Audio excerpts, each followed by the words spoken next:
Yeah, thank you very much for commencing the recording. So there are currently only 4 of us on the Zoom call. Hopefully others will join us. I would like to welcome those of you here and those who will be watching us on YouTube. Welcome again to our Saturday event. This is almost like a weekly menu, where on Saturdays we have a conversation, an African conversation on African unification. Our chairs for today, those who will be chairing today's event, will be our sister Myra and our brother Pigeon. And without saying much further, I would like to hand over to brother Pigeon, who would be chairing, as I said, alongside sister Myra. Between them, they, I think, have decided how they would share it, so I'll leave it to them. Once again, welcome to our Saturday discussion. It's centered around African unification, which is one of the 3 books that Nkrumah encouraged us all to read and master. As you know, there are 3 books that he encouraged us to read thoroughly and understand. The first is Consensusism, with which we deal on Thursdays. The second is Africa Must Unite, which we deal with on Saturdays. The third is Neocolonialism, the last stage of imperialism. And that is the one we haven't yet set aside a day for. But we will certainly, the coordinators will certainly discuss that and agree on how we can take that forward. So that session will solely focus on economics, as this centers on unification, and as Thursday centers on philosophy and ideology. So I'd like to hand over to Brother Pigeon and Sister Mara. Thank you. Greetings once again. Thank you, Brother Kwame. Thank you, Sister Moira, and Brother Comrade or Brother Moto, and the Sister Brother. Kindly change your name to correct name, or if it's the right name, feel free also to let us know. Yeah, we actually gather here today, as Brother Kwame has stated, for us to discuss the unification of Africa. Just the same way Nkrumah said that this is a forum for African freedom fighters who are gathered together to reassess the progress, the challenges, and take stock of the tactics of both the oppressor and how do we advance our struggle towards liberating ourselves from the neocolonialism. So it's a pleasure once again to have you here with us. Those who will be watching our recording feel most appreciated, and we thank you for your time. I will start the first part of the news analysis. Basically, we'll be tackling some of the news airline from the continent. You are free to share what you think is going on where you are. And let's critically analyze situation by situation so that you can be able to understand where is Africa moving. Whether we are moving towards the unification of the continent or we are moving far away from that. As part of that, we also discuss not only the unification, we also assess this liberation of the Africa and the development of Africa. These are part of the things that we engage in with the bigger goal of how we discuss the conversation on the unification of Africa. Permit me to start with what's going on in Kenya, which I see it as more of we have to liberate ourselves. Because here is a situation whereby it's been reported that the national airport of Kenya, which is the Jomo Kenyatta International Airport, is on a sale to an Indian company called Adani. The government of Kenya claims that it is not a sale, but rather it's a lease of our airport.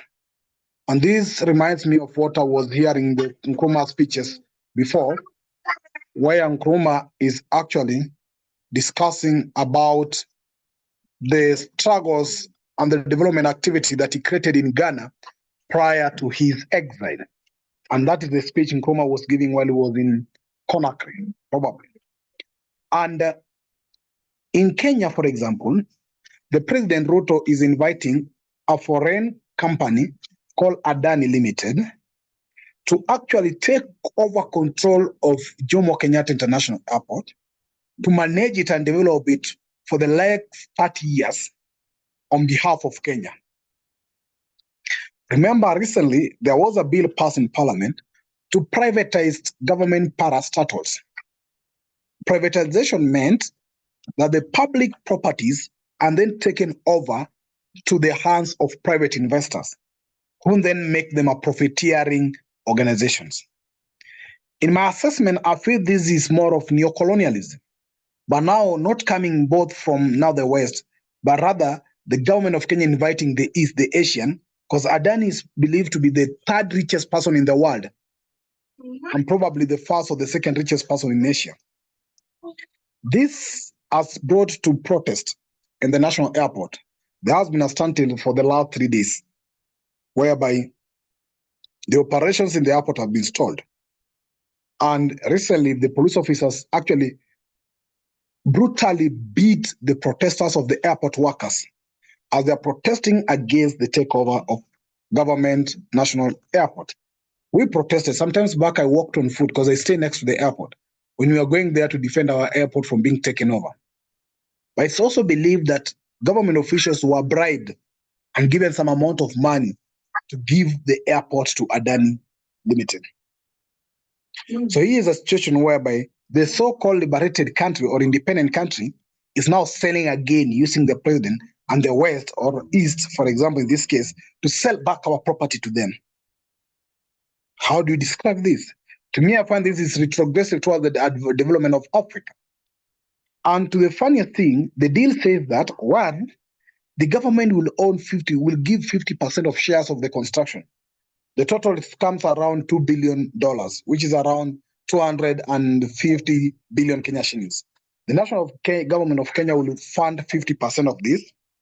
Then the Adani Limited will only fund 18% of that, while they want to get ready for 30 years to manage the airport. Then they are saying that them, as Adani Limited, will then seek loan to cover up the 30% remaining to fund the airport. And in this loan that they will seek, not the government will seek, they require the title deed of that airport to use it as a collateral to ask for loan to fit up the 30% to develop the airport. Many people have given options. Why don't they construct a new airport, a private new airport, than selling the airport that is making profit and not losses? So this is a situation you have in Kenya, and I'll welcome all of us to help us analyze this in as far as the liberation development of Africa is concerned, and what do you think must be done in order to help change the situation in Kenya? Alongside that, President Ruto has just signed a deal with the German Chancellor to export over 50,000 young people to go do work in Germany and learn in Germany in the name that they are going to learn skills and develop an income so that they'll come back. These are the work whereby we are calling for African men and women who are out of Africa to come back and develop Africa. The governments in Africa are still selling now their people out again to outside Africa in the name of prospect that they're going to make money and come back. So that's my key report from Kenya. If anybody feel to help analyze this or share their thinking in regards to this, feel free to do that as we move to the next person. Okay. That means nobody has an issue in regards to that. Let me get to Sister Mayra. Can you share with us? Dlamini?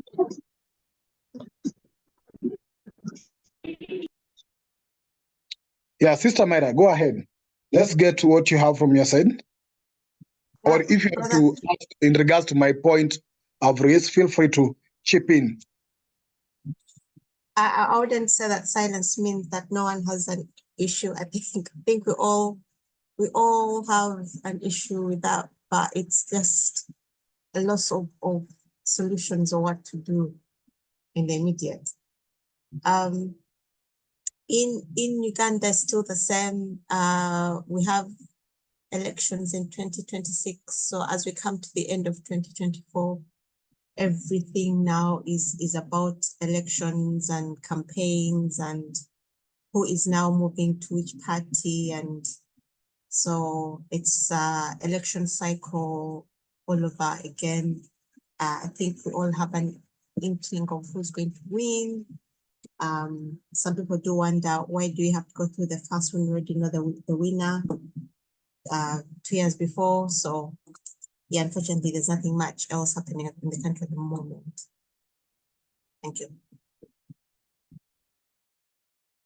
Thank you, Sister Maya, for that. So you say people are moving and preparing for elections. In your level based from your analysis, do you think elections that you are doing, including that in Uganda, either unite our people, even help develop Africa or liberate us as a people? What's your take in regards to these elections that have been happening, and not only Uganda, across the Africa, people do elections? What's your perception or your thinking in regards to this? I definitely don't think that the elections that are held generally across the continent help us, because after 60 odd years of so-called independence, we can't say that we've seen so much fruit from them, from the democratic processes.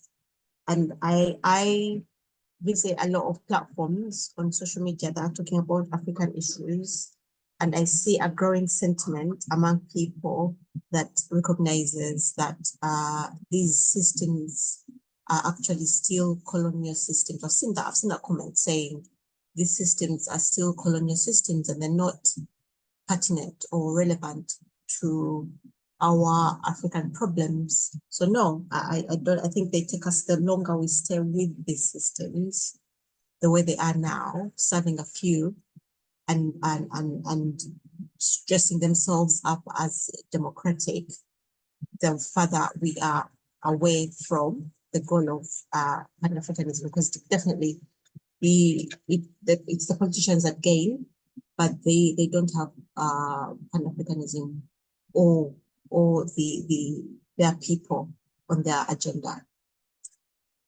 Okay, I'll just engage you finally, because I think you have conducted the election under the regime of Museveni for almost 40 years now. And he calls people to go for election, and always he come out to be the winner. Does it basically mean that is the best person with the best idea to lead Uganda, or does the election now return like just a normal festival or seasons that have to come and pass to be observed, but rather does not translate to any change towards the development of Ugandan or uniting Ugandans? Sorry, can I come in? Sorry, yeah. can I come in? Yeah. Brother Pigeon, I think you should not let Sister Mara comment on that level of detail.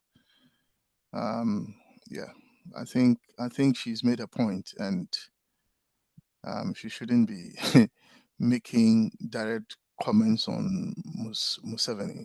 That's my view. Thank you.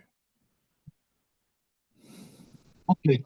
But Sister Mara is free to if she wants to, but I don't think she should. Yeah. Well, I was just going to say one thing, that if you put that question to what you said, is he the best, Brother Pigeon, you said, I think he would tell you yes. I'll stop there. Okay. Okay, thank you for your time and your response. Hope you didn't feel insecure to share your thinking. This is a free space for us. Okay. That's fine. We must overcome the fear in order to win them. Let me get to Brother Raspala, General Anunnaki.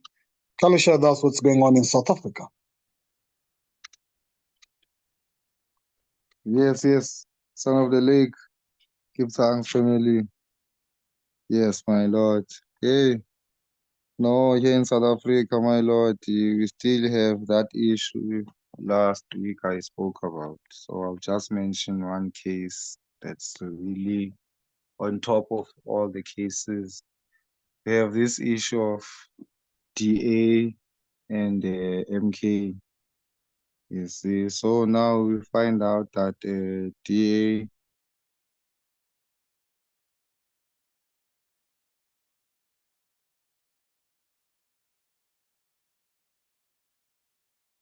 Boras, we've lost you. He's muted, that's why. Oh, sorry, family. Know what happened. Oh, I was saying that the main issue I'm going to speak about was the one of DA and MK. DA is trying by all means, using mass media and the legal justice system of South Africa, trying to imprison or to fine ex-officials of the ANC and other leftist party in South Africa, specifically the case of Jacob Zuma.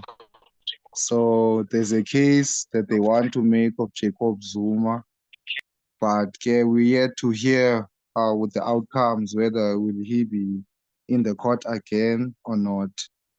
Otherwise, other issues are still as the same as last week. So that is the new issue we have here in South Africa. It's still the issue of what?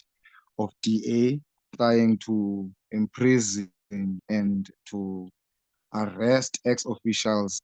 Well, some say it's because DA wants to make to appear to the black masses of South Africa like it is the savior, the messiah of the South African people, so that in the coming 2027 or 2026 elections of South Africa, they'll be the most preferred party by the public. So that's what I have for now. Thank you. Thank you. Before I give Sister Myra, there's this story of the death of this person called Pravin Gordhan. Was he from South Africa, the anti-apartheid hero? Yeah, my lord. Pravin Gordhan was one of the high-ranked ANC members. So yeah, I did hear of that story, but I'm still having a follow-up. Thank you. Sister Myra? I was going to ask the same question, Brother PJ. Okay, thank you. Let's go to Moto G. Can you feel free to introduce yourself and share with us what's going on from wherever you are? Comrade? Oh, greetings, everybody. Greetings. You can maybe, if it's so well with you, you can turn on your video. Maybe we can know who you're speaking to, because it's the first time you're joining us. If that's okay with you, Comrade. No, I've been on it before. Okay. Okay. Tell You can me what, proceed. cannot start video because of. Okay. Hello? It's okay. Just proceed. You can just introduce yourself. Let us know where you're joining us from, and probably whether Moto G is your name or what's your actual name. Then you can proceed with sharing with us what's going on. D Black. That's who I am. Okay. Sorry, brother. We need to know who you are. Be Black is not a name, is it? Sorry. We need to know who you are, please. Thank you. That is my name. Can you then turn on maybe your camera so that you can know who you are if you... Is there a safe space? Sorry? Will you kindly turn on your camera? We can see who you are maybe. I'm trying to turn it on, but it won't come on for some unknown reason. The host, because the host has disabled it. That's why. Whoever the host is, they disabled my. Oh, yeah, please turn on your camera and then let me give you the, just turn on your camera, then we can, let me give you the right to do that, then you can proceed. Yeah. Yeah, please turn on your camera. Okay. Okay. Is that okay? Okay, then you can proceed. Let's know where you're joining us from. Thank you for that, so that you can share with us what's going on over there. I'm in London at the moment. Okay, thank you. Any news for us? Anything going on over there that you can share with us? No, apart from the well, as you know, or may not know, they've had an election in 4th of July this year, and a new party is coming. We used to have Conservative 20 years ago, and now we have Labour. And since Labour is coming, they've put the prices up on everything. Unfortunately, people who are not working or on a low wage is going to have a difficult time to come in the future under Labour, as far as I can see. Okay, thank you. Thank you for that update, and welcome to our class. Thank you. Our sister. Sorry, did you call me? Yes. Sorry, I wasn't sure. Sorry. What news can I say? I'm also in London. I think there was only two things, but I can't remember what the first one was. But I think yesterday was would have been the anniversary of Steve Lawrence's death. So not death, birth. And so he would have been 50. I mention him just because there's talk of that his body is now going to be returned to England, the UK, rather than stay in Jamaica. So how long has he had in Jamaica? Nearly 30 years, I think. And now the family suddenly wants him back here. And what was the other thing, which I can't really remember, that is going on in London? I'm not sure. I can't remember. If I remember, I'll let you know. Unless, so that's really it. Maybe D-Brack is about to tell us. I see he's got his hand up. Okay. Yes, comrade. Yeah, on the news I saw yesterday in the news that his father was in Jamaica, and he said that the body is here. Stephen Lawrence body is here. Oh, Normally, it's arrived already. Okay, yes, it wouldn't surprise me. he would have gone to his grave today and lay out flowers and etc. etc. But unfortunately, he's at home, sitting home by himself, and the body is here. Well, he must have known about it. I mean, it can't just be that. Anyway, whatever is going on, we're suddenly rehearing about him again. So that's it. Yeah. So Sorry, can I come in? Sister Ida, you're assuming that everyone on this panel who knows? this knows who Stephen Lawrence is. You're not giving any context, no background. I okay. Yes, certainly I know am that Brother assuming. Pigeon will have no idea what you're talking about, but he hasn't Well, said he would anything. have seen it also. That No, it's being talked. in fact, I was actually to ask why is the body taken to back London, who is the person, and Jamaica, what's the relation? Okay, I will then explain. I'm sorry, and I apologize that for those of you who don't know. I think about 30 years ago, he was brutally murdered at a bus stop in Eltham, which is sort of South London, not far from Greenwich. And his parents were so traumatized by what happened, and it became a big thing because it was a racist murder in which a whole load of white boys had gone after two black boys at a bus stop. I think at the time, I don't take me for, I think he was about 18. Brother Kwame, was he 18? Brother Black, was he 18? Yes, Something like that. he was 18 at the time. That's correct. He was 18. Okay. And Right. it's become a big, it took more than 10 years for his murderers to come to justice. I think nearly 20 years. So I think out of this group of young men who committed the murder, they're now about 2 in prison.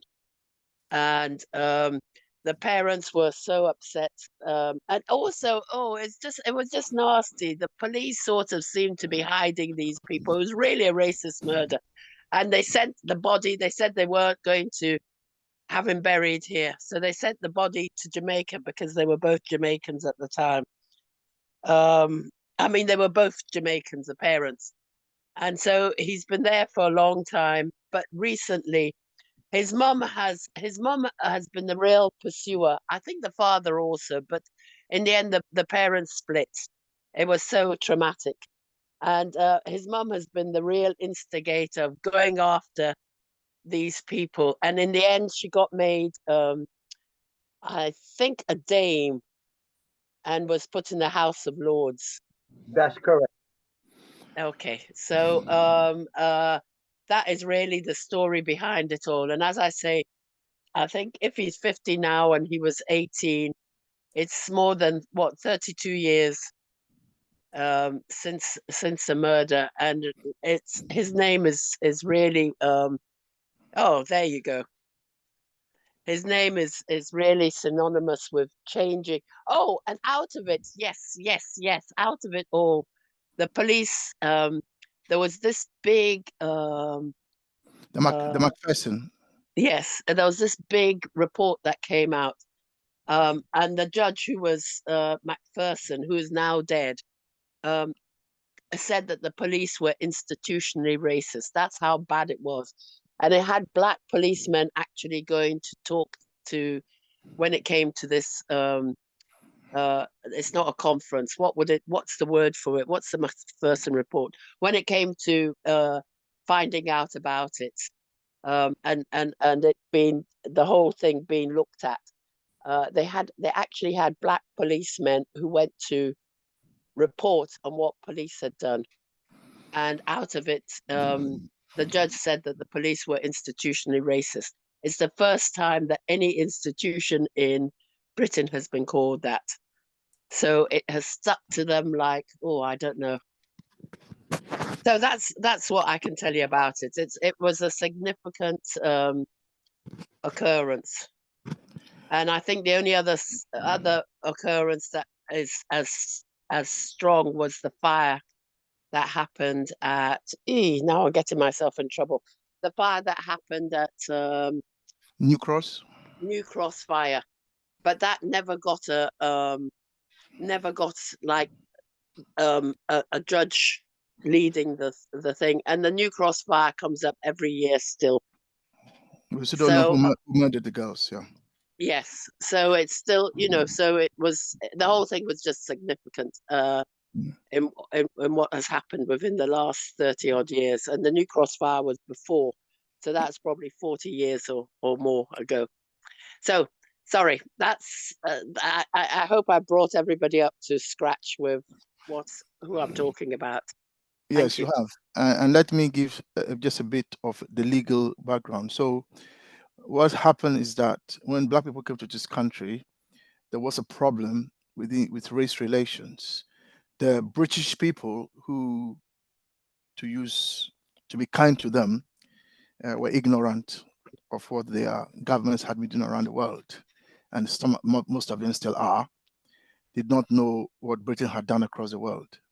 So when black people came to this country, invited by the British themselves, the British elites after the Second World War, from the West Indies and other parts, to come and build the roads, to come and be bus drivers, to train drivers, and so on. Because remember, a lot of British men had been killed in the war. And so there was a shortage of men. And in those days, women weren't allowed to go to work. Remember, the women came into the workforce mostly after the First and Second World War. Before that, women stayed at home. They were in the kitchen cooking, looking after the men, and the men went to work and so on. So all that changed after the war. Anyway, after the Second World War, and the British lost a lot of men, they were short of workers. So they invited nurses and bus drivers and so on to come from the West. And they came. When they came, Indians as well. And when we came, my father was one of those who came. And when they came, they faced racism, intense racism. And as Sister Ida has said, girls were burned to death in New Cross. Up to now, we don't know who killed them. And although Stephen Lawrence wasn't killed in those days, if you fast forward in 1993, Stephen Lawrence was then murdered by white boys who stabbed him. And the issue was this, you see, because of the bad race relations, the government passed a law called, in 1976, called the Race Relations Act. And the purpose of that law was to ensure that there was good race relations between all the racial groups. Unfortunately, the police were not made subject to that law, which meant that the police could be racist and get away with it, you see. And it is within that context that the police continued to be racist. In 1979, when I landed in England, there had just been a riot in Brixton, and it was terrible. Anyway, the result of the Macpherson report, which Sister Ida mentioned, is that by the year 2000, they had decided to bring the police under the law. So for the first time, the Race Relations Act was amended in the year 2000, and the police were brought under the law. So now the police were also then subject to racism, in the sense that they committed racist acts. They were held liable, which wasn't the case before. The only institution that still remains outside the Race Relations Act is the Home Office, because the Home Office job is to discriminate. So they can't bring that under the law. So anyway, I'll stop there for now, just so we can others. Thank you. And maybe I can add that the Brixton riots that you're talking about all came about because of that New Cross fire, and people were protesting about it, or it was part of the thing. It was just after the New Cross fire, then there were the Brixton riots. So there we go. Thank you. Okay, thank you for that. Thank you for at least now I know what you people are talking about. I just still don't know why, if he was born in Jamaica, they want him back to UK. He was a Jamaican. Whether it's for investigation or whether they feel that's where he should be laid. No, the reason he was taken to Jamaica was that the family said that the soil of England wasn't worthy to have the body of Stephen Lawrence buried in it. If you remember that even graves suffered racism. White families never wanted black families buried near their. People don't realize how bad it was. You know, even in the grave, if there was a white family grave, they didn't want a black family buried next to them. So even in death, there was racism. Anyway, that was the background. But the family felt that the graves in England weren't worthy. The reason I understand they want Stephen back after 31 years is because they want him close to family. He's, as you know, most of his family are here. And so they want him close to family. So they can, as I think some Ida was saying, they can visit the grave, put flowers and things like that. And remember, his mother is now a baroness in the House of Lords. So whereas the family broke up, the father and the mother broke up, and the father, I think, lives in Jamaica now, as I understand it. But the mother, who was affected very much, was then made a baroness in the House of Lords.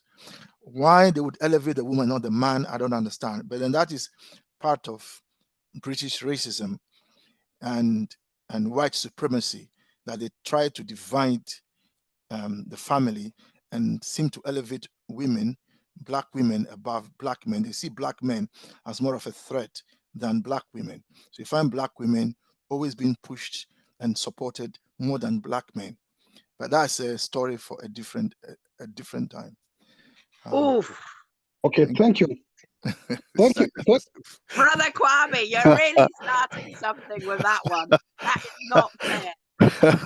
Like I said, that's a different. That is not fair. I know. I said that is an argument for a different day. The father has also been elevated. I mean, he's now a doctor. What is he now? He's now a doctor of, what kind of doctor? I don't know what. Anyway. He's Dr. Stephen Lawrence, Dr. Lawrence now. He's not. Okay. Yeah. Okay. Hey. We need to be fair. The woman has fought hard and is still fighting.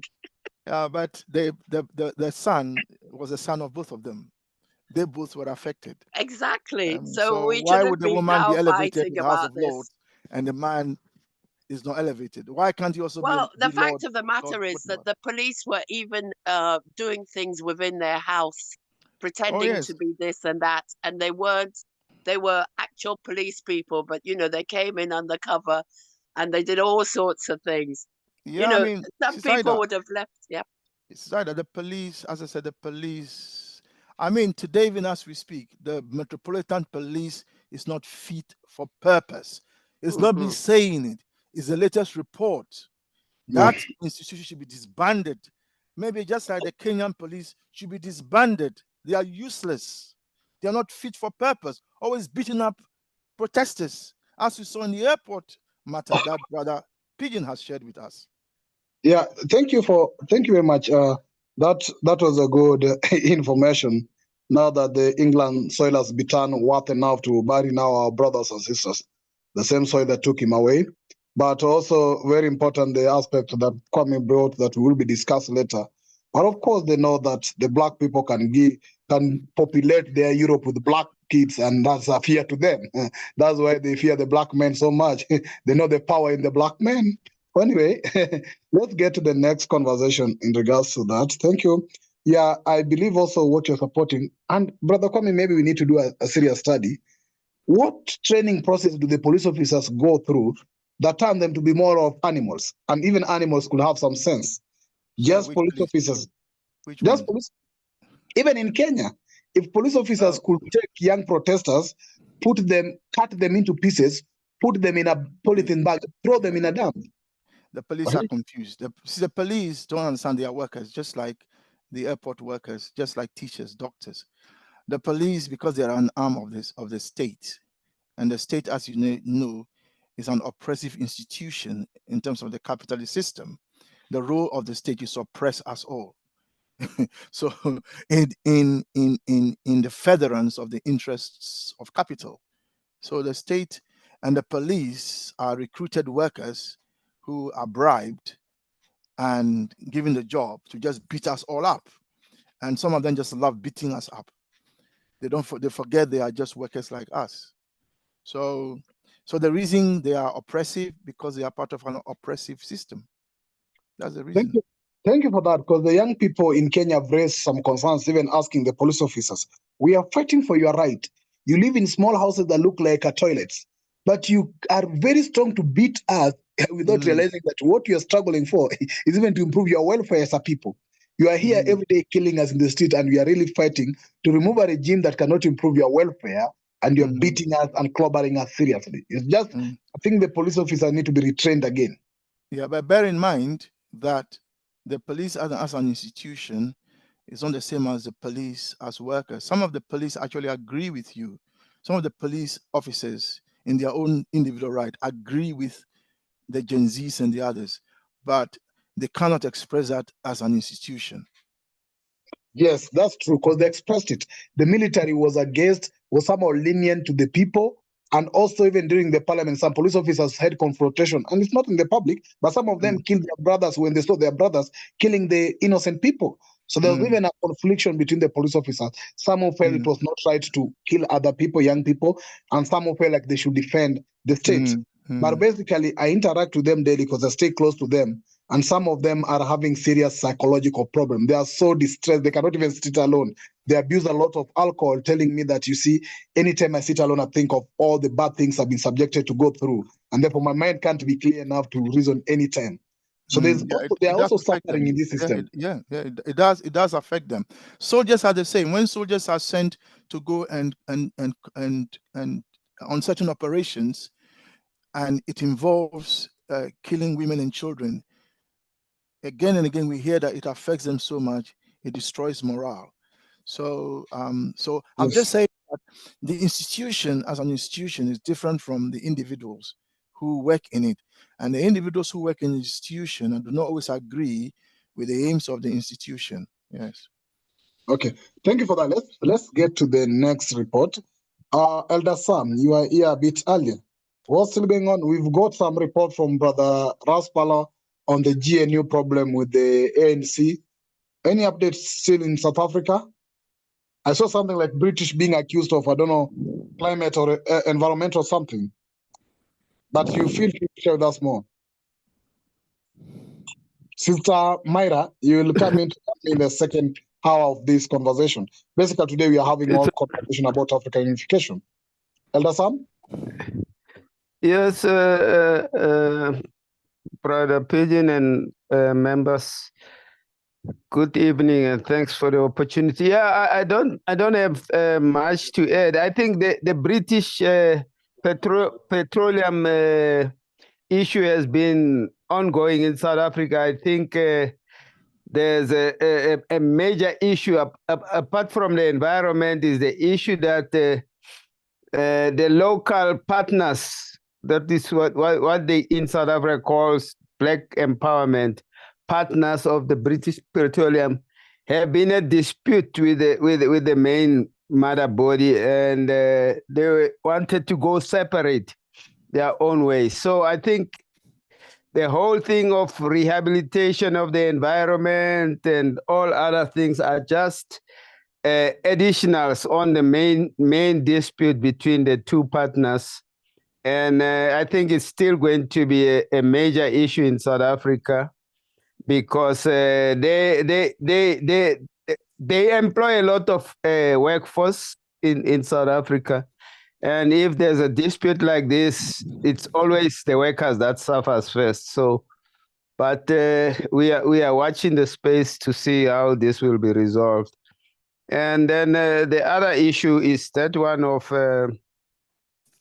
the strife between or members of the GNU. You know, in particular, is that we all know that the ANC and the DA are continuously at each other's throat.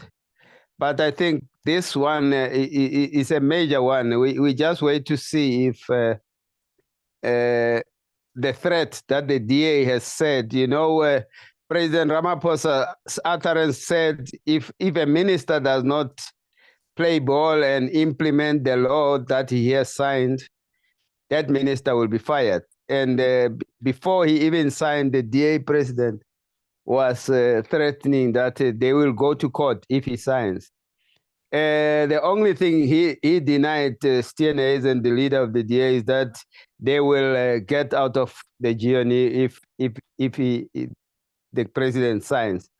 But we wait to see what the development will be. The Minister of Basic Education, in her own view, she had said she will not implement that law. So let's wait and see.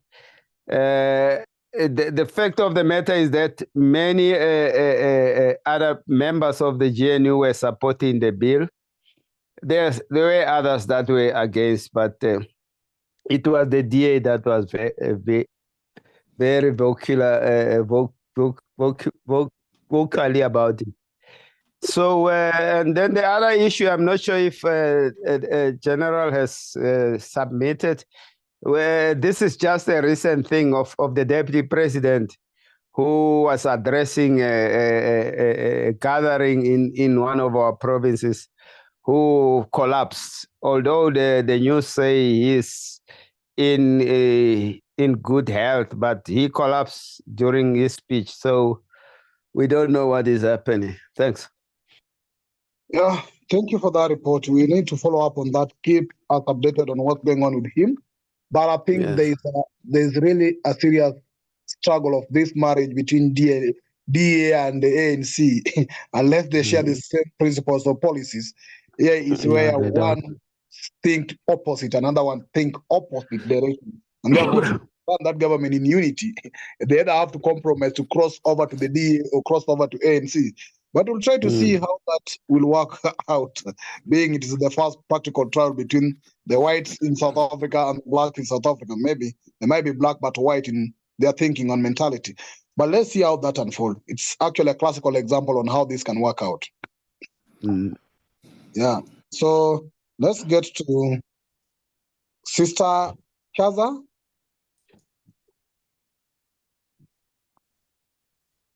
Sister Shaza, any update from your side? Yeah, greetings all. I haven't really got anything to add, to be honest. Well,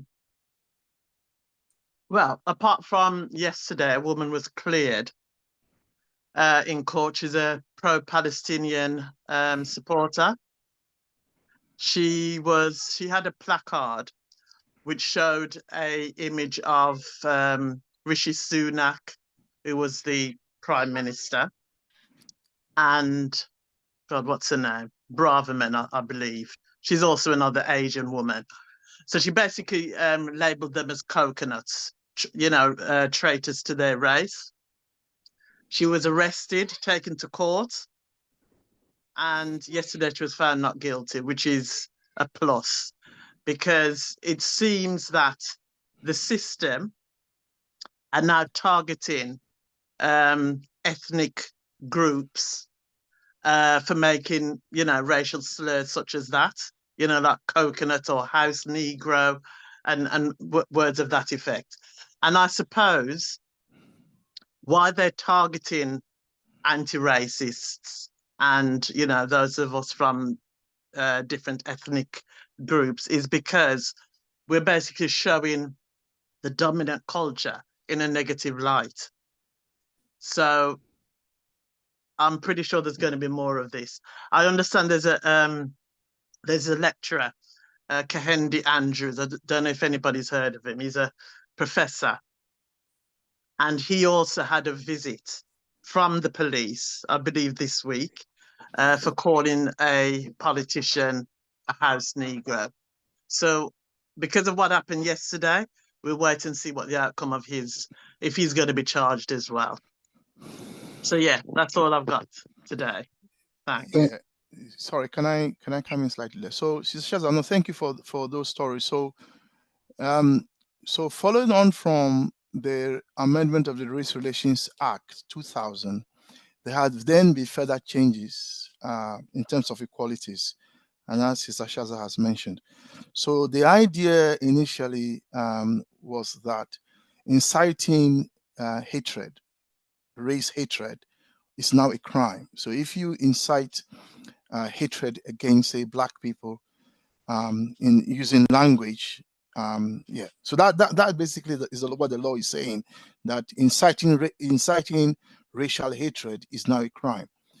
But as Sister Shaza has mentioned, what it appears that it is Africans or non-white people who are now being taken to court for using words that could be interpreted in that light.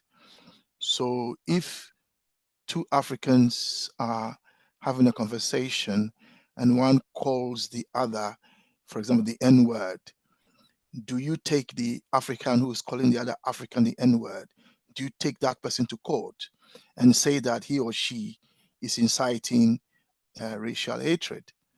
So Scotland has had a similar issue recently.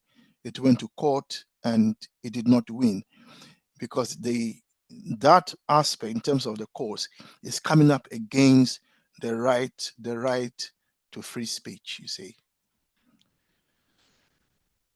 Okay, thank you for the update. I'll get to Lieutenant. Hope, Lieutenant Patrick. Yes, I'm there. Yeah, hope you're Lieutenant of the Defense Forces. No, I'm a lieutenant of the Royal Victorian Order. Because I was working for the Prince's Trust for nearly 2 decades, and so it's something just given by the now King as my work for diversity, and also I was Commissioner for Racial Equality, and then I was asked to help with the Prince's Trust to make sure that they didn't discriminate against any people. Okay, thank you. Can you share with us your thinking with us? Yes, why I wanted to, or I raised my hand, was that I had a similar incident when the Jews in Israel attacked.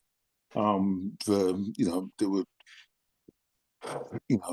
breaches of international law, and then somebody on a WhatsApp group tried to report me for racism or anti-Semitism, and so the police called me, and I had to just tell them that, as the gentleman just said a while ago, that because I'm a law lecturer, as I said, I'm aware of the law, and I was a Commissioner for Racial Equality and part of the Equality and Human Rights Commission, so I know what I'm talking about. That if the United Nations says that you're breaking the law, then you're breaking the law. So but I've also seen it published on that GB News. A lot of things trying to get people to do, but I believe that I think a lot of it will go now, because I think a lot of it was started by the Tories, and I don't think it's going to be pursued you know, on cases like this with the Labour Party. I don't imagine it will.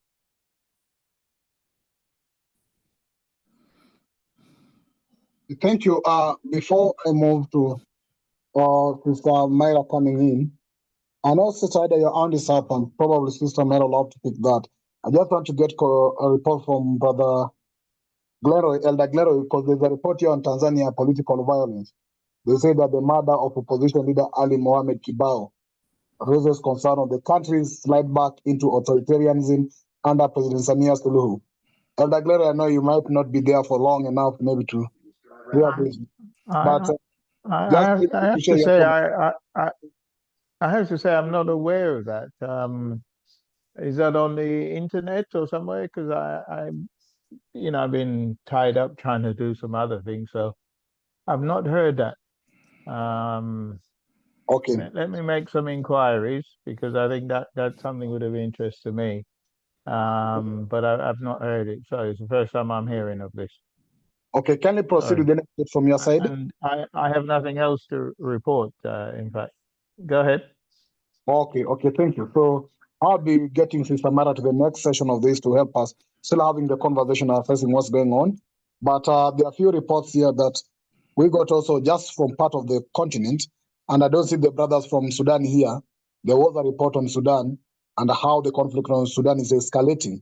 I remember some times back there was a write-up from the Sudan PAC by Comrade Halal, and we endorsed that of CSG also endorsing and releasing a statement on regards to the same. But this situation is actually escalating. Has been long that our brothers and sisters in Sudan are suffering. We really need to think about this and find a way of what we as Pan-Africans must do with regards to what's going on in Sudan. So I will leave that there. And lastly, there is also the report that was shared on oil supply to Israel with the continent. That research revealed that Gabon, Nigeria, and Republic of Congo are significant suppliers of crude oil to Israel, raising ethical concerns amid the ongoing violence in Gaza. So basically, those are the few things I'd like to discuss before I take it over to Sister Mara to proceed with the second part of this. Brother Kwame? Any concern before I leave to Samara? Okay. Yeah. Yes. Yeah. So the reason we look at the news, as you rightly pointed out earlier, was to link the news with what is happening in terms of African unification. Because as you rightly said, the Saturday's meetings, as we're meeting now, are meant for us to just have a frank conversation amongst ourselves as to how African unification is going. And so when we hear all that we have heard, how do we see it as linking with the African, the unification of Africa? And I would say that nothing we have heard today, from England all the way to Kenya, Uganda, and elsewhere, is telling us that whether on the at the level of the ordinary Africans, in terms of day-to-day conversation, or at the level of our new colonial leaders, or even at the level of at the global level, we're not hearing much. There's no news coming through that any serious strides have been made towards African unification.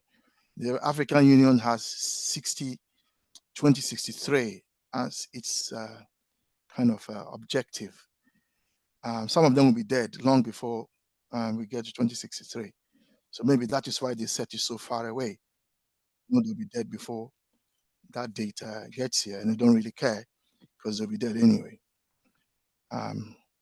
So the current leaders are not doing much. The leaders who came on the scene in the Sahel, we haven't heard much about unification of Africa. So it's as if it's the same old story. Workers are not happy with the status quo, so they take over the government and they run it so they themselves can have a better life.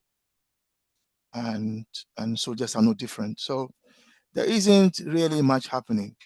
I have looked on across the globe, looking at what is going on, and The only stories last week, you remember, was the China Africa summit, where 55 African states, shamelessly, some would say, went to China, and they proudly took a picture with the president of China.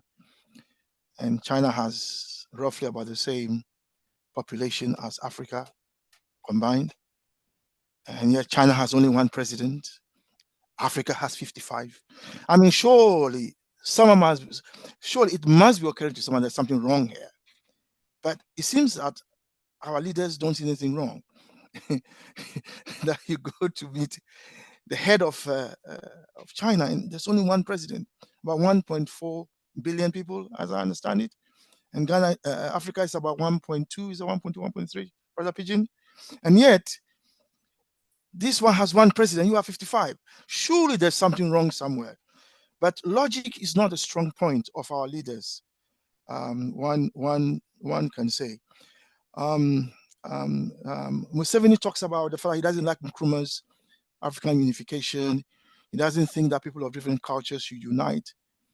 So the argument is that the East Africans have one culture. But he's been there for getting to 40 years.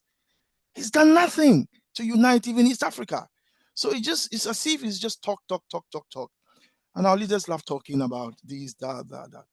So China was a big story last week. This week, the only story I could find is that Dangote of Nigeria, who set up the big modern oil refinery that the West was trying to sabotage, which apparently blew up in their faces, convened a meeting in Rwanda in which about 50 people were invited, all of them very high-profile people. Some were ex-presidents, some were very wealthy people. So the story, let me just look at the story again. The story was saying that Lumelu was there, Dangote himself was there, the previous prime minister or president of Ethiopia was there, the tycoon, and the mobile phone tycoon, the phone tycoon of Egypt was there. Very powerful people were there, and they didn't meet in a conference center. They meet in a space of golf where people play golf. They met in that kind of environment where they had close discussions. The meeting was not on social media. It wasn't publicized. It was like brothers, or if you like, meeting. Sir John Sirleaf was there, the woman, and the former woman president of Sierra Leone was there. And basically they had a chat amongst themselves, and what they discussed hasn't been made public, so we don't know what they discussed. But we, from our philosophical position, can infer what they would have discussed. I would be surprised if they discuss African unification. I would be very surprised. I wouldn't be surprised if Dangote is discussing the problem he's having with his oil, because Dangote believes in the industrialization of Africa. So, and his oil refinery is in furtherance of that. So I can imagine him discussing the problems he's had with his oil refinery and so on and so forth. Our business leaders and our current leaders and our former leaders, when they meet, we don't have any sense that they are discussing African unification.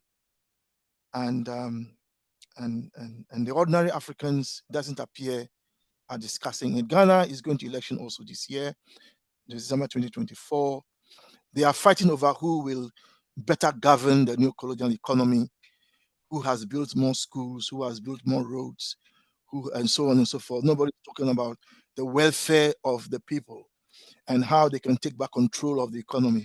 That is not being discussed. Rather, who built more roads, who can be less corrupt, and so on and so forth. So, so I can report that there's not much happening on the continental front. And so, what do we do? Maybe CSG should call a conference of all African heads of state. We should call them to a meeting chaired by Glenroy and we have our lieutenant here. So maybe we can call a meeting and basically ask them to just get serious. You travel to China, and don't forget, don't get me wrong, China was one of us. It was also a colony, was colonized like us. So was Malaysia, so were other East Asian countries, and they have managed to forge ahead. We haven't forged ahead because we have so much resources that the colonialists, imperialists are just not ready to let us go. And our leaders are comfortable; they don't want to fight anymore, and so our people have been betrayed. The wealth of our people is not the supreme law, and so on and so forth. So that is my take on the news and what is happening. I was going to present on the presentation we had from Professor Esan last week. There was not enough time for me to give my contribution, so we decided that we'll have it as a part 2 today. But I noticed Professor Esan has not come back. But the idea was that he will summarize his presentation for us again, and then we will then have a further discussion, and then we would then discuss how we would like to work together. But he's not here. Samara reports that she never heard back from him. So I will go ahead and present the CSG view, and then we can then have a discussion, if it's okay with the chairman and chairwoman.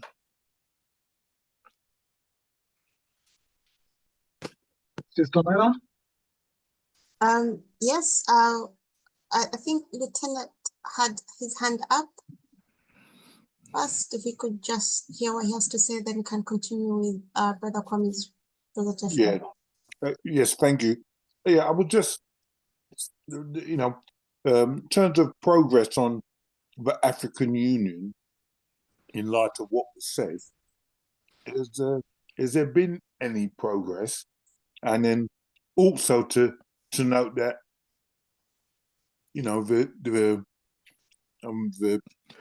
the changes at the kicking the French out of Africa recently, and whether or not the leaders are frightened of being assassinated, as been the case before. But I would like to, I worked for the UK in the European Union on the Social Economic Committee for industrial change.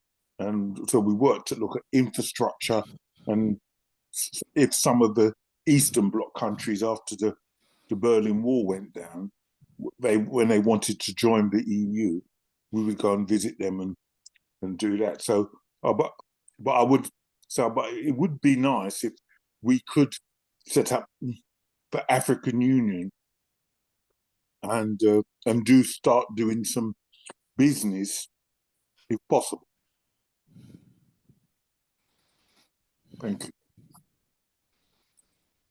Thank you. Brother Kwame, did you want to? Yeah, thank you. Yeah, Lieutenant, what I would like to see is for us to call our leaders to a meeting and just question them on what they are doing, because they are doing nothing. We're not seeing any. I mean, Rawlings was in Ghana. Rawlings was in office for over 20, is it 28 years? I can't remember the exact. 1982 to 1990, 1992. Then he was in office again for anyway. And he's gone now. He's gone. He's left us to join the ancestors. But what did he really achieve? Akufo has come. Akufo is now there. Nothing. And they are just, and time is ticking, Anyway, thanks, Sister Myra. So brother Lieutenant, I would, if we can, using your offices, because clearly you have offices that we can draw on, to call them into a meeting and basically ask them questions. What are you doing? I mean, wake up. Things like that. Yeah, yes, brother. So, Yes. Brother Pigeon will get in touch with you. If you leave your contact with us in the chat, Thank you. so we can contact you. And Brother Gloria is also here, our elder. So we see how we can take this forward. Thank you. Thank you, brother. In terms of what I am presenting, hopefully, as usual, it will not be too long. I'll make it very, very brief as usual, so that we can have a discussion. So this is a CSG response. Is it clear? Or can anyone see the screen? Yes, it's clear. Yes. Yeah, the CSG response. The CSG being the constant study group. This is not a collective response, I must say. So it's not really fair to say the CSG response. But if the CSG disagree, they can say so. I'm presenting as the chair of CSG on behalf of CSG. So the main message of Professor Esan's presentation on African unity was to promote collaboration and unity among African people through the lens of what he called African indigenous psychology and Pan-Africanism.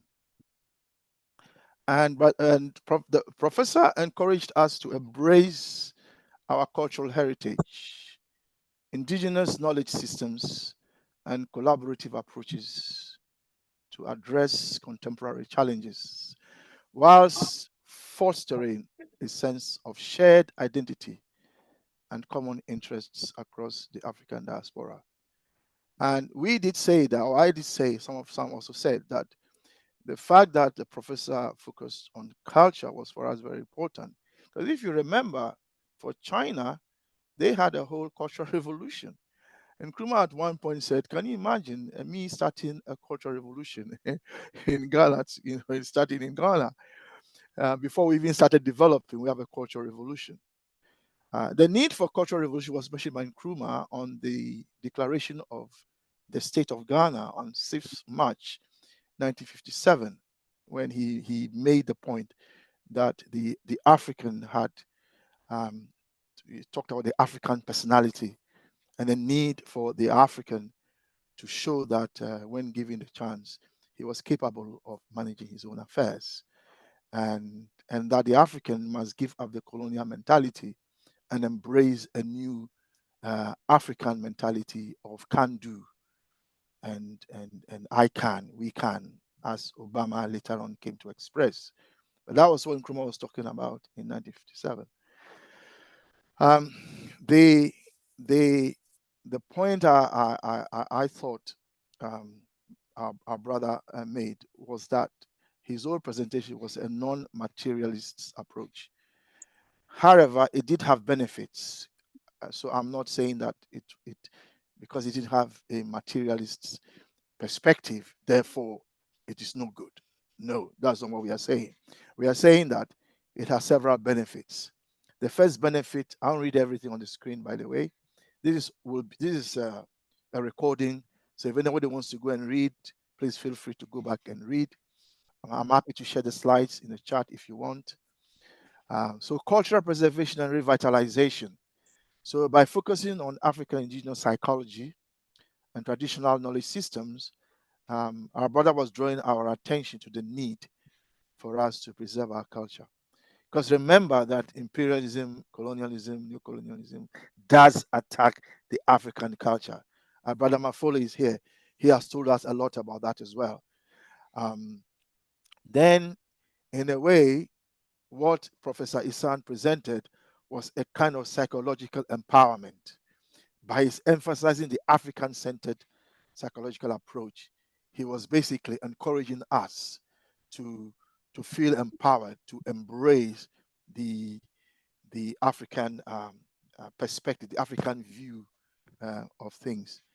And as an educationist himself, he was also in a way calling for educational reform by focusing on African indigenous education principles and the fact that it provides a framework for developing more culturally appropriate and effective educational systems.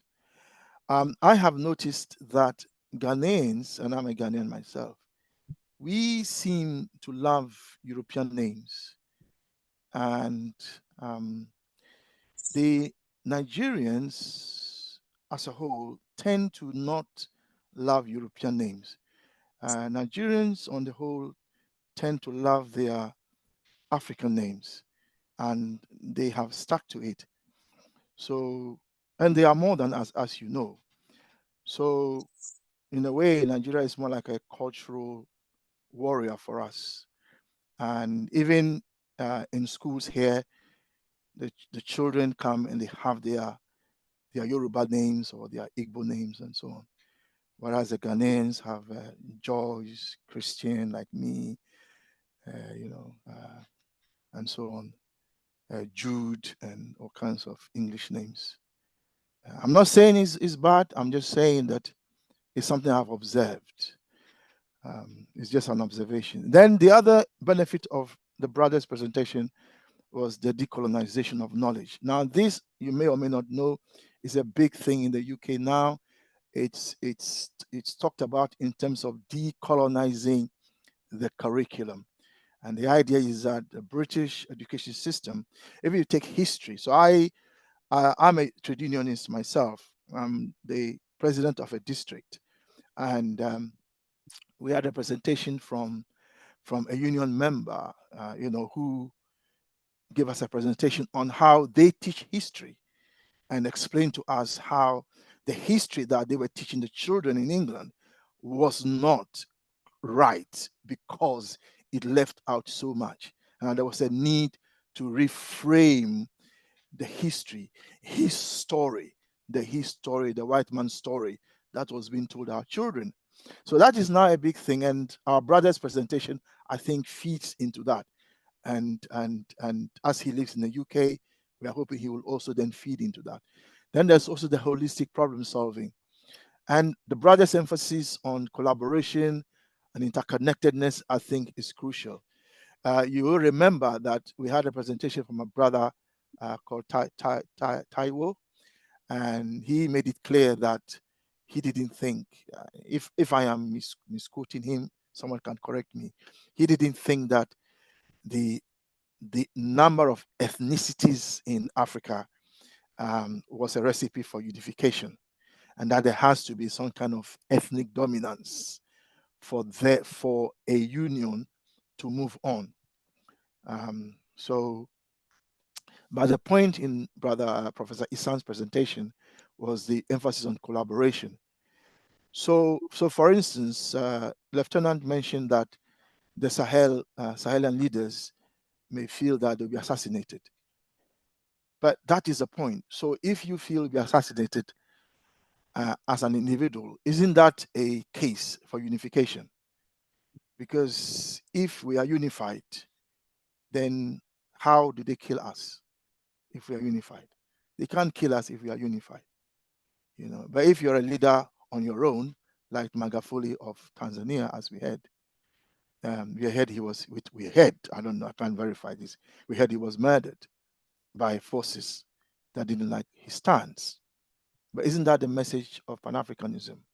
That no African leader must attempt to stand on his or her own, because they will kill you. Yeah. My mother and some of you here, your mothers also, would have told you this when you were growing up. Take one broomstick, break it, and you break it. Then your mother tells you, now take the broom, try to break it, and you can't break the broom. So the broomstick can break, but the broom cannot break. So it's easy to break one broomstick. Yeah, it's harder to break 55 broomsticks. It's common sense. And this common sense is seeped in the African psychology. And yet, when our leaders get up there, I think they just forget. They forget themselves. They love the Europeans. They love the Americans. They love to dine and wine with them. I mean, Ruto was sitting in the president's chair. He must have loved sitting in the president of the United States. I mean, his brother sat in the chair previously, his brother Obama. He must have thought, oh, this is where Obama sat. It must be really nice to be sitting in this chair. But the Kenyans didn't like it, seeing him sit in that chair, feeling too comfortable. They said, no, you can't be sitting there. You're not part of that. How are you part of that? So the other point our brother made was self-reliance and empowerment. And the point here is that the presentation was encouraging us to be self-reliant and to feel empowered on the basis of our own African culture. Brother Coco is here, Brother Mafolo is here. They tell us all the time about Ubuntu. And Ubuntu is the idea that the African has his and her culture. We have our own culture. For us, the Gans, Sister Ida is here, Sister Zada is a Gan. The Gans do not believe that God is a man. The Gans that God is both male and female. Atana nyongo. You know, God who is both male and female. And then I joined the Global African Congress, and then they talk about the male and female, and I'm thinking this is my culture in practice, which is why I borrowed it from them. You know, I thought this is great. You know, always ensuring that men and women have equality. You know, the Wolome priests of the Ga tradition, even during the Homo festival in August, the men will never perform any ritual unless the women priests are present, and vice versa. You know, and because it takes a man and a woman to procreate. In the West, the woman has been got rid of, replaced with the Holy Ghost, but the man is still there, the son is still there, but the woman has disappeared. You know, and our professor who passed away not too long ago has continued to remind us that bring the woman back into our culture. There's too much male domination, which we've borrowed from the Europeans and the Arabs. You know, traditional Africa never had male domination. We never had male domination. You know, the Akans of Ghana have a stool. On that stool is not only men that sit on it. A woman has sat on that stool. So a woman can be chief of state. You know, not just men all the time. You know, we need to embrace our other half. So my contention is that the presentation was a non-materialist approach, that the document that he presented to us did not focus on economic factors, material conditions, class struggle. Instead, it emphasized cultural unity and identity, indigenous knowledge systems, ecological and social principles of collaboration, educational philosophy rooted in African traditions. In summary, the document's main message revolved around cultural, psychological, and philosophical aspects of African unity and collaboration. And that is why it was non-materialist. So it was an idealist presentation. Now let's remind ourselves about Engels' letter that Nkrumah quoted in Consensusism. This is what it said. According to the materialist's conception of history, the ultimately determining element in history is the production and reproduction of real life. More than this, neither Marx nor I have ever asserted. Hence, if somebody twists this into saying that the economic element is the only determining one, he transforms that proposition into a meaningless, abstract, senseless phrase. This is on page 6 of Consensusism.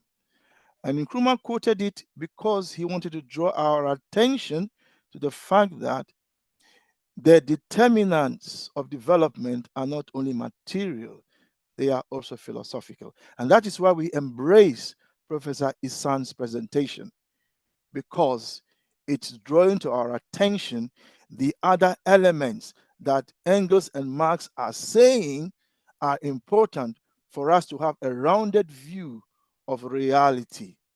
So, one could argue that Professor Esan's presentation had implicit material conditions.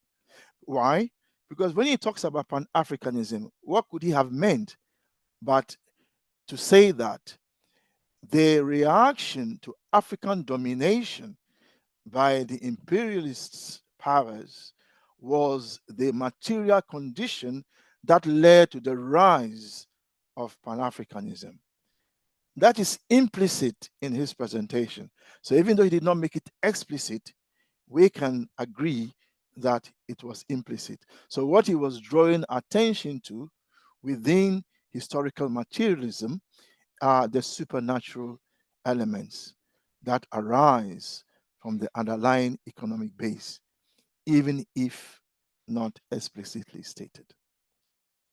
So, a materialist conception of history, as Engels clarifies, does not exclude cultural and ideological factors. So the document's approach could be seen as examining these superstructural elements that arise from and interact with materials conditions. But we can also then fairly say that the limitation of his presentation was that it does not explicitly analyze the economic base of production relations, which are central to historical materialism, and that this omission makes it difficult to definitely categorize it as taking a materialist approach. You will notice that he did not tell us anything specifically to do. There was no specific action. He says, therefore, from my presentation, let us do A, B, C, D, which we would have liked, because in our Saturdays meetings, we like practical suggestions. So if we work with brother Professor Esan, then we would work together by incorporating some of the things on my screen here. One is that we will posit the cultural and the psychological on the economic foundation. Yeah.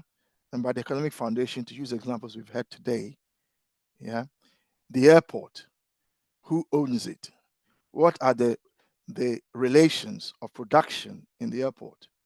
Yeah. So who owns it? Who controls it? Who manages it? Yeah, that is part of the economic base. The industries in Kenya, or the industries in Uganda, or in Ghana, or in South Africa, as we've heard.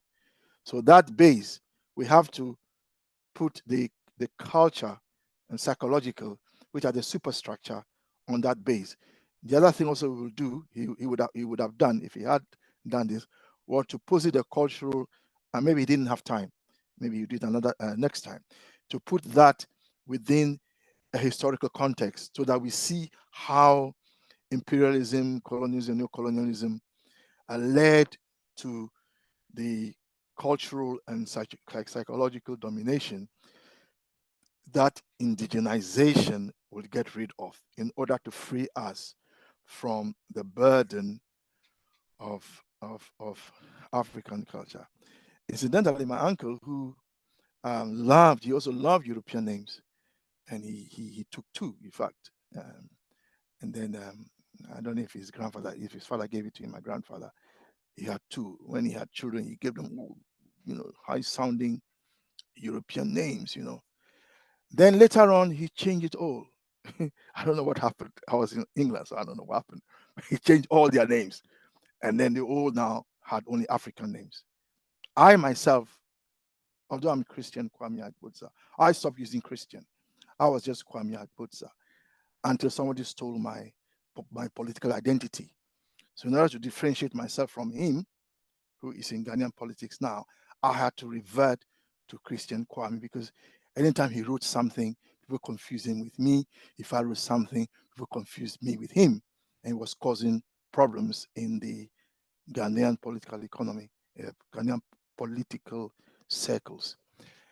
When he stood for MP, they thought it was me, so he was giving all the help so he can become an MP, and and then later on, some of those who went to shake his hand, when they saw me in England, said, we thought it was you. When we went to shake your hand, we noticed it wasn't you. Anyway, the other is power dynamics is the other thing. He would have put power structures and inequalities also, and seen how the culture, European culture and so on, builds on that. So we will see that, and then also practical solutions, as I've mentioned. Then there would also have been a talk about the dialectical relationship between the economic conditions and how they influence the cultural and psychological factors, and vice versa.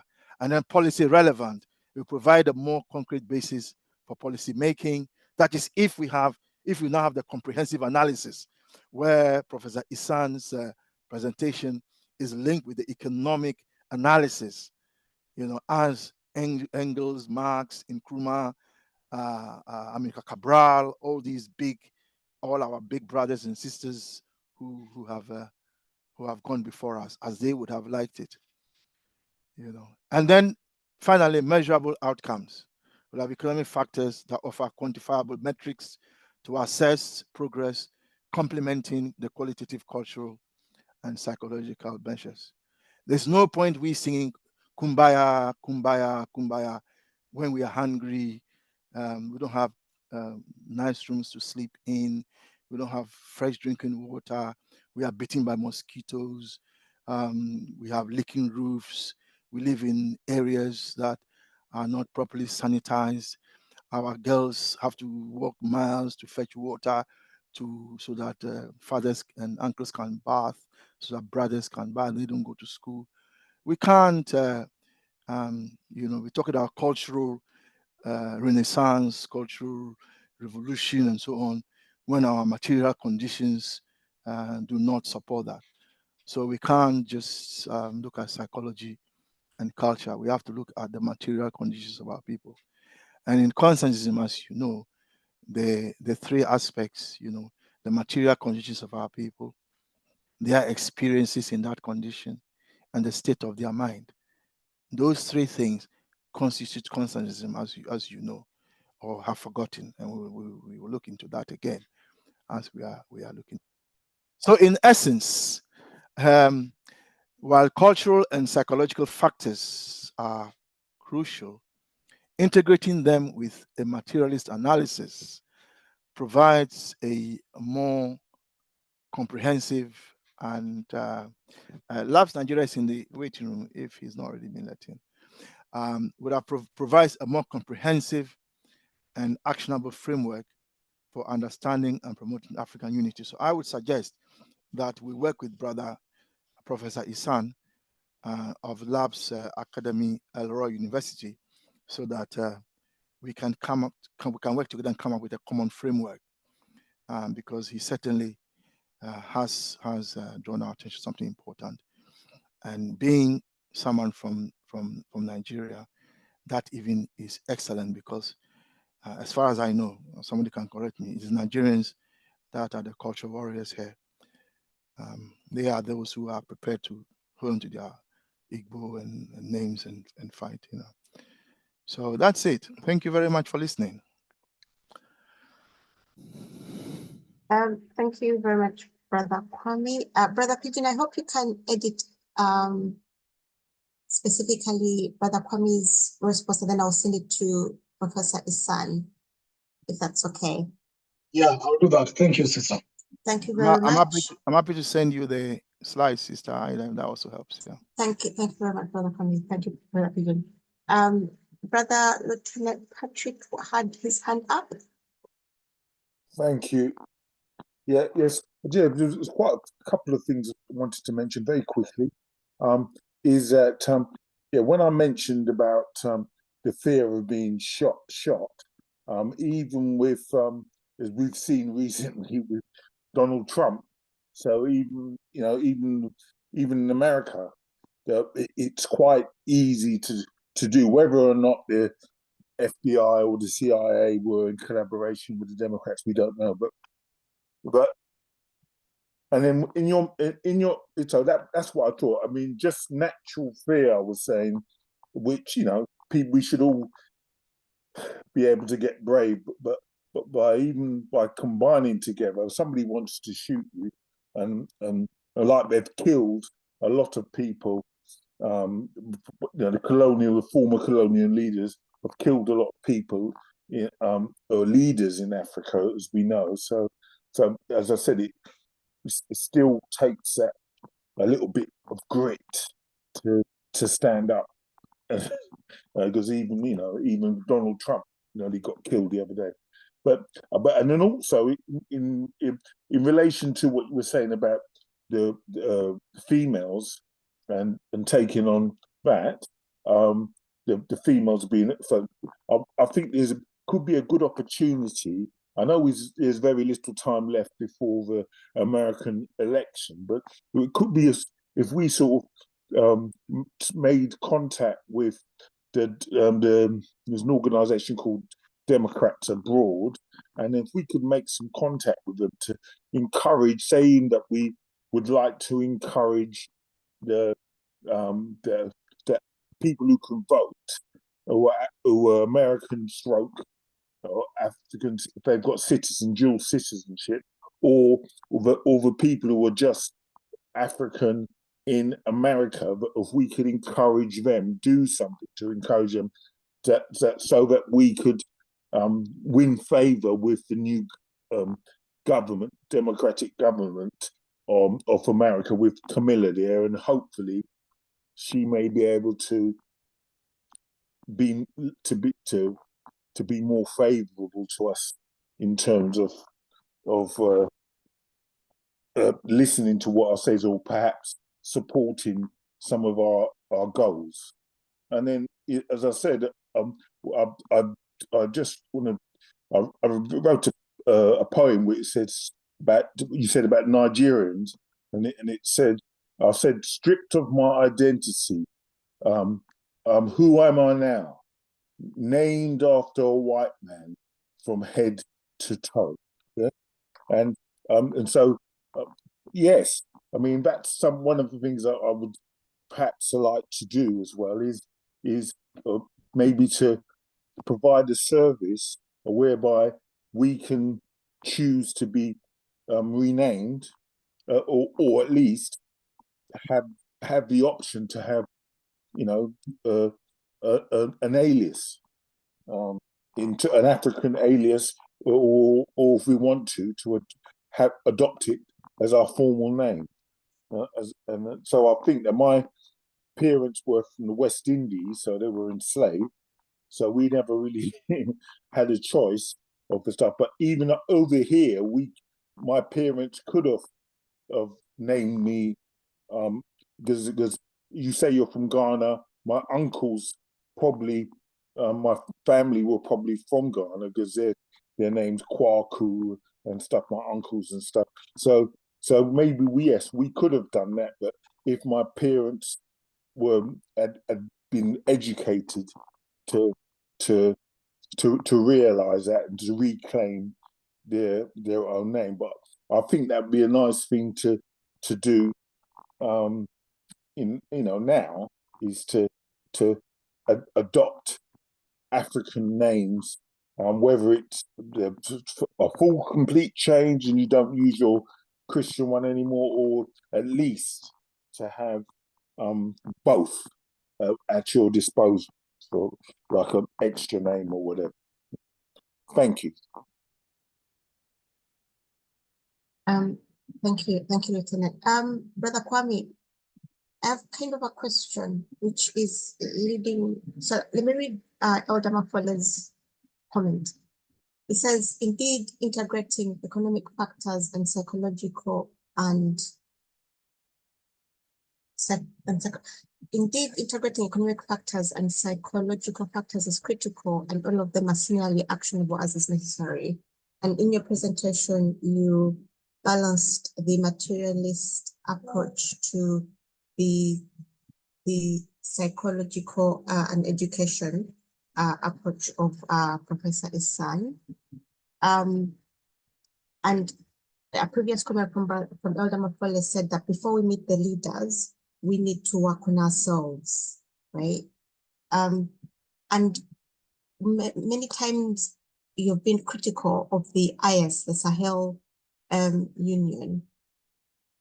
For me, I see them as first trying to sort out the problems in their country, which are plenty, because they have to fight the terrorists, they have to change education. So I see them as first working on their country before they can be able to then, I'm not saying this is what they're going to do, but I feel like they're first laying a foundation for themselves before they can then go out to the whole of Africa. And there's as an example, there's leaders now, right now, misleaders as I call them, who talk Pan-African, but don't mean it. But let's imagine that these leaders, these misleaders, were to form a union, let's say with Ghana. I bet you the following week, they would be removing all the resources, for themselves and their families, just like they've been doing to their own countries. Why?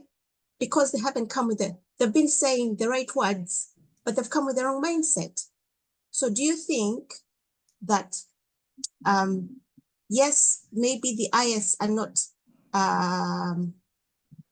are advocating for Pan-Africanism, but do you think that the crucial step is for all countries to, first of all, sort out their problems, get the right mindset, get the right institutions on the ground, and then we can all work towards Pan-Africanism? Thank you for your question. But Museveni was saying that 40 years ago. He still hasn't united even East Africa. So is he still uniting Uganda? Is he still getting Uganda to be in a state where it can unite with others? I mean, yeah, I mean, this is a standard argument we hear from people who are not interested in Pan-Africanism and unification. And the argument they make is that, well, wait, let this unit unite, and then when it's in the position to then it's sort its house in order, and then it can then unite. And Dr. Jones is here, Larry Jones is here. We've had that argument over Nigeria, and the argument he didn't think Nigeria should unite in any way, and I challenged him. So that argument is a standard argument that we hear all the time. So, for instance, one of the Sahelian states has launched a satellite into space for protection. Are we saying that a Pan-African satellite will not more protect all African leaders than each country putting a satellite in space? I'm talking about the cost of each African country putting a satellite in space, as opposed to we doing it combined to protect the entire continent.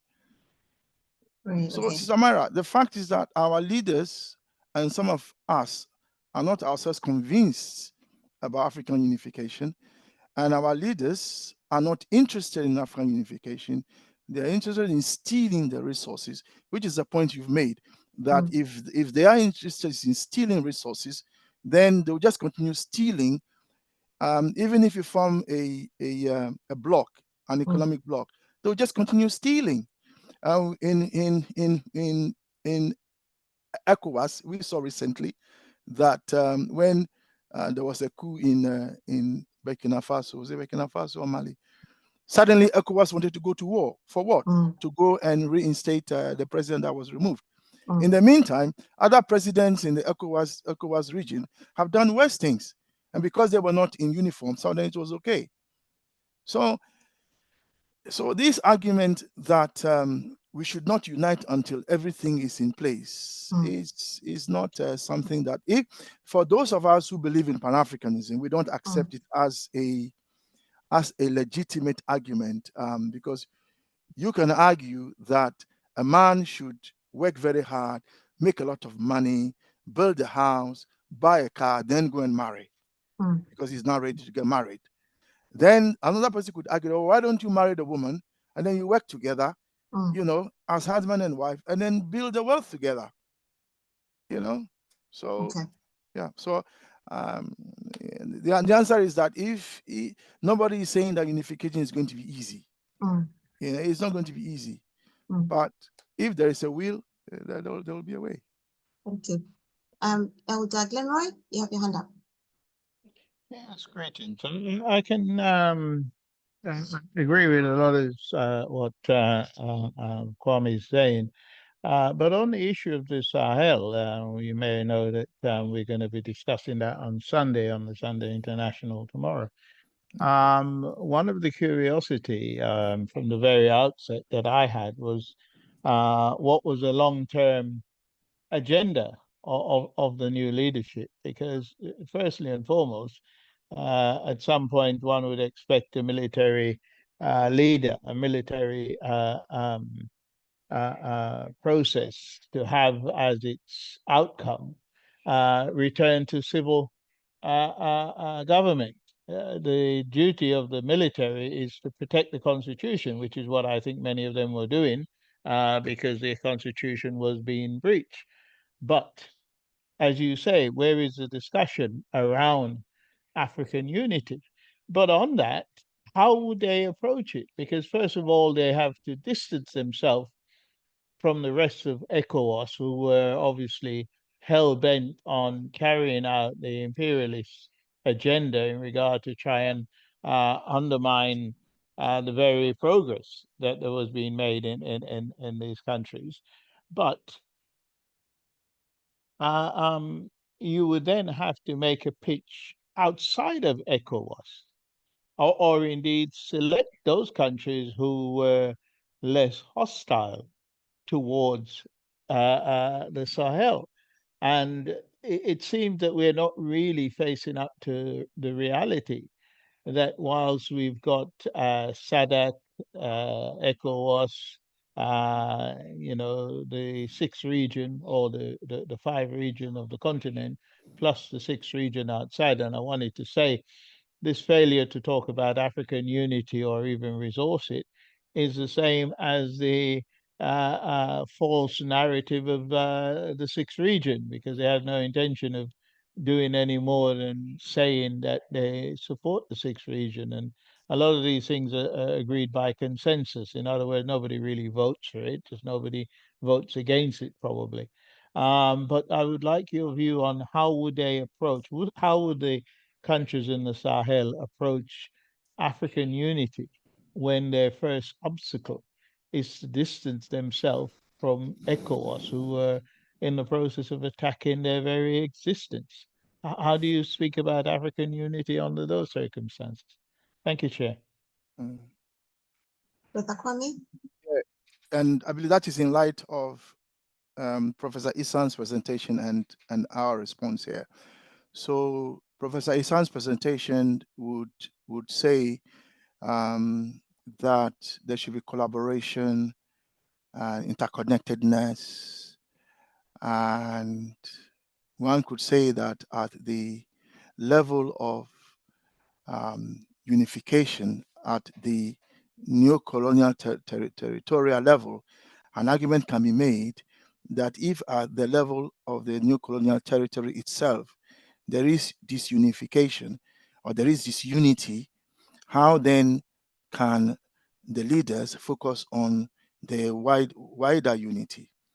And so a case can be made that if your own territory in which you are is destabilized, as Samara was arguing for the silent states, then perhaps it makes sense to secure that. But the problem is that that destabilization is itself part of the new colonial regime. The entire new colonial regime that has been imposed on Africa is responsible for the disunity, both at the territorial level and at the continental level. And that is why, in order to solve the problem of every single African new colonial territory, we have to approach it from the continental level. And Nkrumah has always argued that one of the reasons why he proposed that Africans should start looking at our problems from the continental level is that when America is looking at Africa, they don't see Ghana and Nigeria states. They see the continent as a whole. Their mindset is that Africa as one unit. When the royal Meghan and Harris issue came up, you remember when they broke up from the royal family, they didn't want to take on their royal duties anymore. One of the things that Harry then did was to write a book.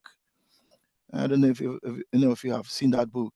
In the book, he talks about how the language that William uses basically amounted to the fact that Africa was like a playground. The entire continent is seen as a playground. The ruling elites, if you recall, went to India. The whole of India, was seen as a place where the rich go to shoot, go and shoot animals. So, and Cuba, if you recall, before the Cuban Revolution, Cuba was like a playground for the rich, wealthy American elites. That's why they never forgave Kennedy, and so when Cuba was taken away from them, they were very angry. So for them, Africa is just like maybe they see Africa just like some kind of big farm, or a big it's like a farm with interesting things in it, and like a playground. You understand? So so that is how they see us. They see Africa. So Nkrumah is saying that when you therefore come to deal with African issues, Ghana dealing with it separately, Nigeria separately, doesn't make sense. We've got to look at it from the continental level, because the enemy is looking at it from the continental level. I don't know if I've answered your question, Brother Glenroy, but but I think I get the context. I get the context and the restriction, but the question still is, yes, you have problems in your own territory. I appreciate that. It is the case, but and I agree, there must be a way to reach out beyond that, because you can't be stifled by that. I always say you have to be able to chew gum and walk at the same time. It's necessity, But yes, I wouldn't say entirely, but thank you. If I may add to that, so Mali is now joined Burkina Faso, Mali, and Chad, and in the Sahelian states. Sorry, what's the other country? Guinea, Mali, Burkina Faso. You got Burkina Faso. Burkina Faso, Mali. You got Niger. Niger.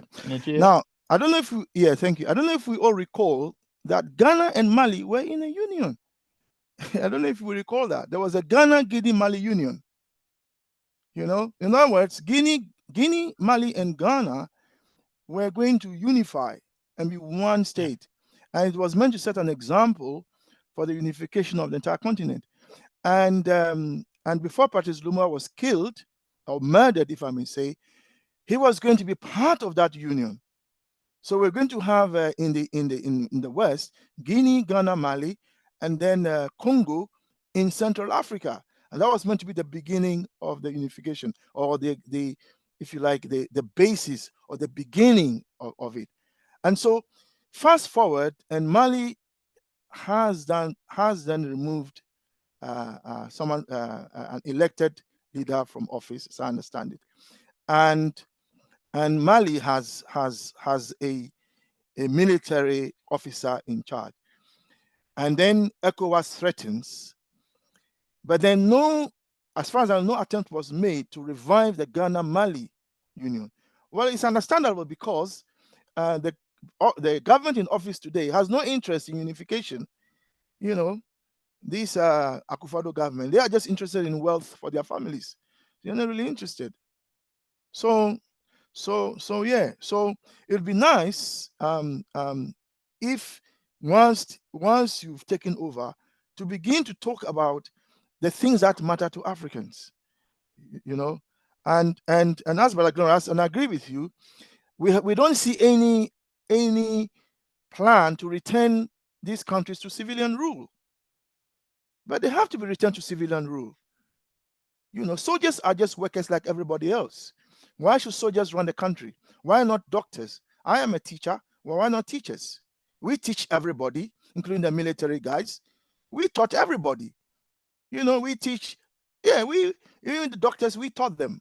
So we teach everybody. So if anybody if any set of workers should run the country, we should be teachers, because we teach all of you. One can make that argument. So why should soldiers be the ones running the country? So and they are just workers like us. The time is 9 o'clock. I'm sorry. Mr. Kwame, my hand is up. Yeah, Dr. Jones, I'm not the chair. It's Samara is. Brother Pigeon, I've sent you a message. Please respond. Thank you. Brother Larry, as we come to the end, your question, could you please? Oh, so can I go ahead now? Yes, please. You've Okay. got about a minute. Okay, so I'll make it very quick. One of the things I wanted to quickly say is that I want this group to be able to deal with or run a seminar on primitive wealth accumulation syndrome. Because one of the things that I believe we need to be known for in this group is for us to be able to go beyond this remit and go global and actually organize a webinar that is international, that basically brings in quite a huge number of people so we can get speakers and to talk about issues like we had Professor Olufemi. And so we can look at something in the light of primitive wealth accumulation syndrome that is affecting or worrying majority of our brothers and sisters. And so an argument that Mr. Kwame just put up about why should the military actually rule? Well, I guess that is another debate for another day. But all I want to say is that let's try and do something that could take us from where we are right now to the next level. That is organizing things where we can bring in more scholars, more leaders to listen to our argument, and we'll take it from there. That's just my question. Yes, Samara, can I respond to that? Dr. Jones? Yes, please. Yeah, please lead us in that direction. We'll follow you. Thank you. Because you have the connection, so that's fine. You show us the way, and we will follow you. Thank you. Thank you, Brother Larry. As we come to the end, I'll hand over to Brother Pigeon to close the meeting. Thank you. Thank you. Thank you all. Permit me to appreciate once again everybody who has been engaged in this discussion. Some people might say we just discuss, but you also just make stories. Some call them gossips.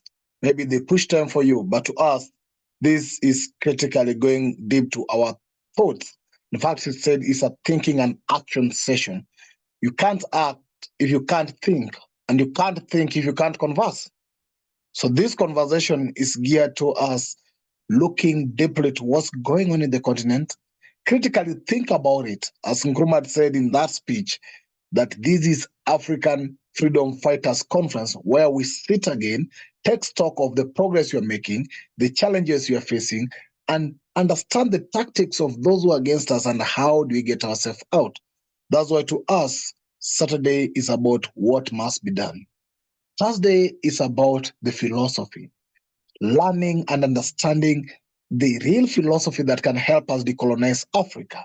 Then Saturday we look at the state of Africa and apply that philosophy to guide us on what can be done so that we can clearly overcome the neocolonial government. I know people have been thinking materialism has become an issue. We don't speak materialism in the prospect of having more wealth. We speak about materialism in a philosophical angle. Ours is philosophical materialism. We're not just lovers of the materialist being that people sometimes confuse. So if Brother Kwame put the argument of it's not a materialist argument, doesn't mean that it's in what you think of materialism. So thank you very much. We look forward to have this recording being available by Monday or Tuesday. If you're not in my our broadcast list, please get in touch so that you can get real-time updates on any of our classes being available. We still welcome you and invite you to our Thursday class. We are actually at a very crucial and interesting moment. We've been discussing socialism and democracy. We've gone further to discuss how the society should be. In fact, we're in this page of philosophy and society. So how can we look at the society in a philosophical angle? Feel free to join us every Thursday. And next Saturday is actually about Nkrumah Earth Day. So there'll be a lot of conversation and many sessions have been already organized. We will be hosting a session from early morning at around 11 a.m. That is London time. We'll be having a session here with various Pan-African organizations coming together to a Zoom channel. We will be hosting that and we'll share the links on Africa on Nkrumah's Earth Day. There'll be other events that will be taking place in the evening. And there's also, I know GS will be organizing the same on the next Sunday. So comrades, let's continue having the conversation, because it's through the conversation that we can together find the way forward. So thank you very much once again for your time and for those who have attended this. And may we continue fighting towards our liberation and our unification and totally our development as Africans. Thank you all. I'll meet you, see you again on Thursday or Saturday. Thank you. Night. Thanks.